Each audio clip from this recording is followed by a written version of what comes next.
Masibingelele kuphina lapha ekufikelela khona le video makube kuhle makube mhlophe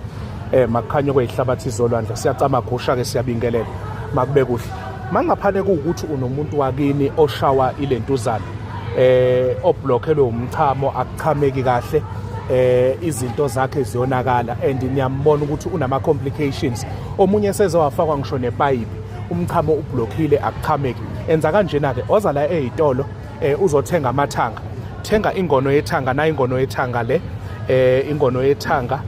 iyona ingono yethanga le ingono lezi uziqoqe zibe yiningi makuukuthi anitshalile qoqe zibe yiningi ubese uyazithatha uyazibilisa uzipheke kuzodepend ukuthi uthole iquantity engakanani mawuthola iquantity engangesandla uzopheka ngamanzi angango 2 liters ukubilise kubile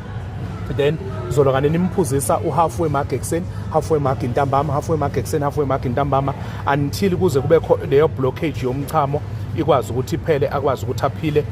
abe right umuntu wakini ngoba leyo nto le iyenze ukuthi ibangwa ukuthi uthola ukuthi leyo nto ibangwa ukuthi ilentuzana mhlambe bamcuphile noma mhlambe kunemthambo eblockile la kuyena le ehambisa umchamo kusuke kufanele ukuthi makaklineke ikhambe elihlekelele ngineza lona ingono yethanga iyona ezokwazi ukuthi kulekelele ikusize kuleyo nkinga leyo esuke ibambene nalowo muntu wenu makube kuhle